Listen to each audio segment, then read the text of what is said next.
अमरावती हत्याकांड पर सबसे नया खुलासा हुआ है। उमेश की हत्या का आरोपी Yusuf Khan black freedom WhatsApp group का मेंबर था। इसी ग्रुप में उमेश ने नूपुर के समर्थन में पोस्ट फॉरवर्ड की थी, जिसके बाद उस पोस्ट को यूसुफ खान ने रहबरिया ग्रुप में भेजा, जिस ग्रुप में हत्यारे और मास्टरमाइंड इरफान शेख हैं।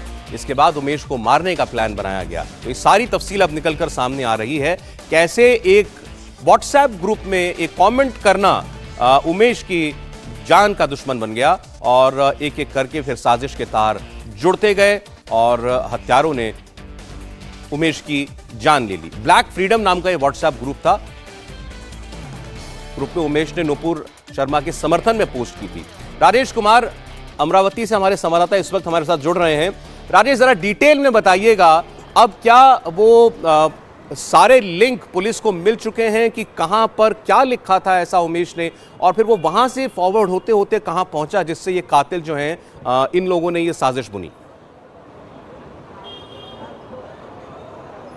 देखिए, पुलिस को 13 से ज्यादा दिन लग गए सौरभ, वजह जानने में और आरोपियों को गिरफ्तार करने में। तो पुलिस का जो रवैया इस पूरे केस को में रहा है वो सवालों के घेरे में। हालांकि अब जो पुलिस से जो जानकारी मिल रही है उसमें पुलिस ने साफ किया है कि नूपुर शर्मा के समर्थन में एक पोस्ट सिर्फ फॉरवर्ड किया गया था उमेश कोले के द्वारा उस ग्रुप में, जिसमें यूसुफ खान जो उनका दोस्त था, कई सालों से दोस्त है, साल 2006 से दोस्त है, वो भी उस ग्रुप में मौजूद था। उसे नागवार गुजरा और उसने स्क्रीनशॉट लेके कई और ग्रुप, रहबरिया ग्रुप के साथ साथ कई और दूसरे ग्रुपों में भेजा और साथ ही लोगों को पर्सनल पर भी भेजा और उकसाया कि देखिए, जिस शख्स के दुकान से आप दवाइयां खरीदते हैं अपने जानवरों के लिए, वो आपके धर्म के बारे में क्या सोचता है, वो आपके धर्म से नफरत करने वाली नूपुर शर्मा के समर्थन में कैसे खड़ा होता है। इस तरह की बातें लिख के उसने आगे फैलाया और उसके बाद एक ग्रुप में इरफान नाम का जो शख्स जो कि एनजीओ चलाता है वो भी मौजूद था। वो भड़का, वो गुस्से में आया, मीटिंग बुलाई गई और पूरी तरीके से हत्या के लिए एक प्लान जो है वो तैयार किया गया, खाका तैयार किया गया। लोगों ने रेकी की है। जो लोग इसमें गिरफ्तार हुए हैं, जो आरोपी गिरफ्तार हुए हैं, बकायदा हत्या से 10 दिन पहले तक रेकी चल रही थी उनके घर की, उमेश कोले की। कब वो निकलते हैं, कब दुकान पे जाते हैं, कब दुकान खोलते हैं, कब दुकान बंद करते हैं, उनके साथ और कौन होता है, अगर कोई होता है तो उसकी दूरी कितनी होती है, ये तमाम तरह की रेकी जो है वो की गई। और 21 जून को जब वो दुकान बंद करके तकरीबन रात के 10:20 पर वो निकल रहे थे, तो अपने दुकान से महज 5 मिनट की दूरी पर वो गए होंगे और वहां पे 2 लोग खड़े थे, चाकुओं के साथ खड़े थे। उन्हें पहले पीछे खड़े दुकान पर खड़े लोगों ने बताया, 3 आरोपियों ने, कि उमेश जो है वो दुकान बंद करके आगे जा चुके हैं, जिसके बाद इन लोगों ने उमेश को रोक लिया और निर्मम तरीके से उनकी हत्या कर दी। पुलिस ने शुरू में इस मामले के बारे में कुछ ज्यादा बताया नहीं, आखिर वजह क्या है। हालांकि घर वालों को, साथ ही और भी लोगों को इसके बारे में थोड़ा इल्म जरूर हो रहा था कि उमेश की किसी से दुश्मनी नहीं थी। उमेश के बारे में जो हम राजेश, मैं आपको रोक रहा हूं, मैं आता हूं आपके पास दोबारा, लेकिन अभी आप जो बातें बता रहे हैं, बताइए इससे ज्यादा शर्मनाक बात क्या हो सकती है कि उमेश के दोस्त ने ही उसकी जान लेने के लिए आप एक कह सकते हैं पूरी बुनियाद जो है वो खड़ी कर दी। ब्लैक फ्रीडम व्हाट्सएप ग्रुप जिसमें उमेश ने पोस्ट डाली, इसमें यूसुफ खान नाम का शख्स जो है वो सदस्य था। यूसुफ खान और उमेश ये दोनों दोस्त हैं, सोचिए। और उसके बाद क्या होता है, यूसुफ ये इस पोस्ट को फॉरवर्ड कर देता है। इस दूसरा ग्रुप बना हुआ है रहबरिया ग्रुप, उस ग्रुप में फॉरवर्ड कर देता है और इसी ग्रुप से जुड़े हुए थे वो सारे हत्यारे जिनके नाम अब सामने आ रहे हैं, जिन्हें गिरफ्तार कर लिया गया है। तो सोचिए, उमेश की गलती केवल इतनी थी कि उसने एक व्हाट्सएप ग्रुप ब्लैक फ्रीडम नाम से बना हुआ था, उसमें नूपुर शर्मा के समर्थन में एक पोस्ट डाली। यूसुफ खान उसका 2006 से दोस्त बना हुआ है। आप सोचिए, 16 साल से जो व्यक्ति उसका दोस्त है, वो दोस्त उमेश के उस व्हाट्सएप फॉरवर्ड को आगे एक ऐसे ग्रुप में फॉरवर्ड कर देता है जिसमें तमाम उस तरीके के एलिमेंट थे जो इससे भड़क सकते थे, और उन्होंने यही किया।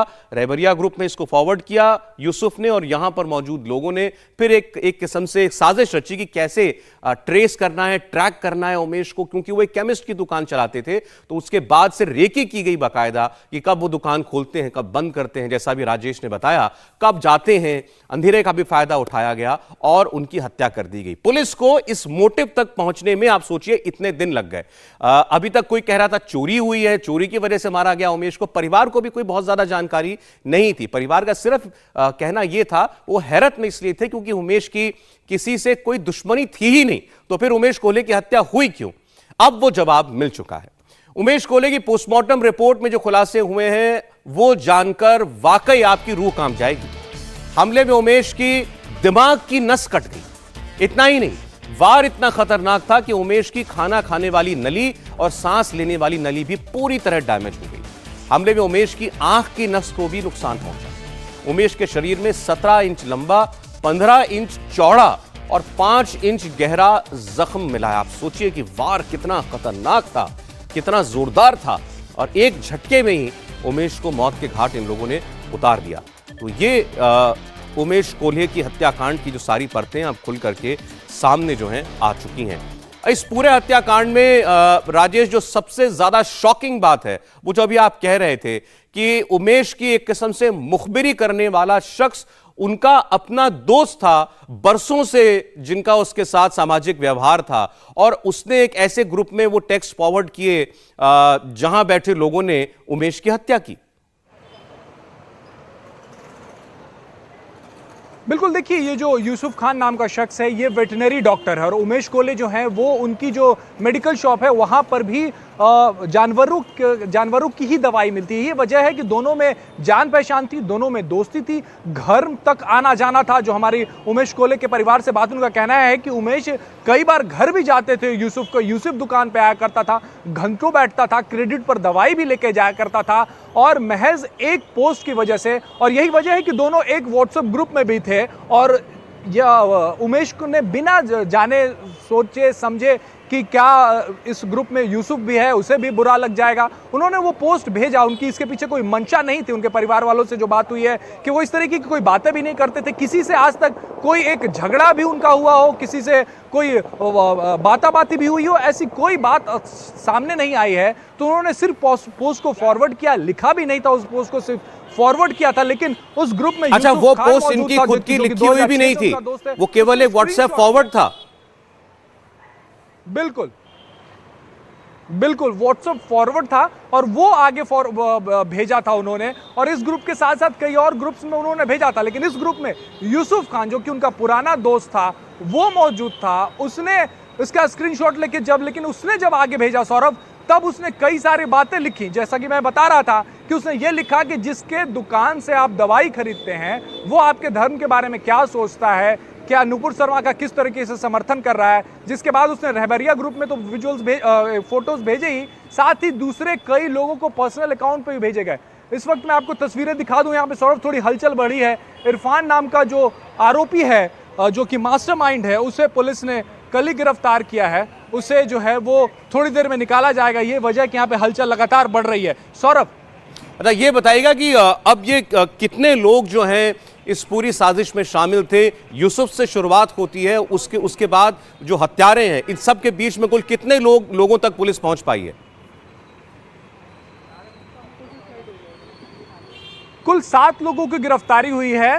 13 दिन लगे पुलिस को इन 7 लोगों तक पहुंचने में। हालांकि जिस दिन हत्या हुई थी 21 तारीख को, उसके बाद 22 को अगर हम छोड़ दें तो 23 तारीख को ही पहली गिरफ्तारी हो गई थी। और जो सूत्रों से जानकारी मिल रही है वो गिरफ्तारी इसी वजह से मुमकिन हो पाई थी पहले शख्स की, क्योंकि वो अपने लोगों में इस बात को लेकर बड़ा दम्भ भर रहा था कि नबी के खिलाफ जिस महिला ने कुछ कहा और उसे किसी ने सपोर्ट किया, उसके साथ उसने क्या किया, इस बात का वो दम भर रहा था अपने लोगों में। और पुलिस तक इसकी जानकारी पहुंची, जिसके बाद पहली गिरफ्तारी 23 को हुई। और उसके बाद धीरे धीरे पुलिस करते हुए जब बात आगे बढ़ी, जब मीडिया में बात आई, तब पुलिस ज़्यादा चौकस हुई। और 13वें दिन जाकर पुलिस ने 7वें आरोपी, जो कि इसका मुख्य साजिश करता है इरफान, उसे गिरफ्तार किया, नागपुर से गिरफ्तार किया। इरफान के बारे में कहा जा रहा है कि उसने मीटिंग बुलाई थी, जिस मीटिंग में ये सारे लोग मौजूद थे। उसमें तय किया गया कि आखिर हत्या कैसे करनी है, कौन जो है वो रेकी करेगा और कौन चाकू चलाएगा।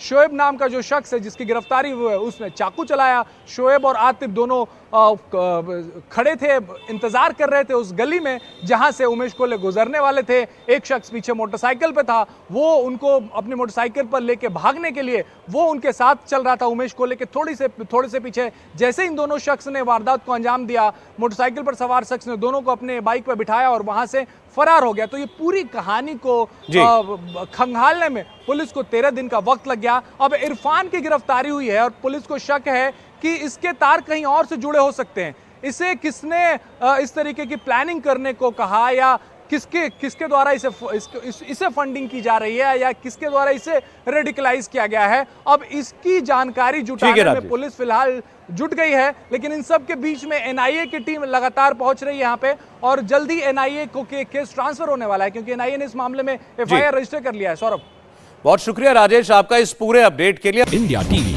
हर वक्त हर जगह डाउनलोड करने के लिए सर्च करें India TV news Google play store या ऐप स्टोर पर।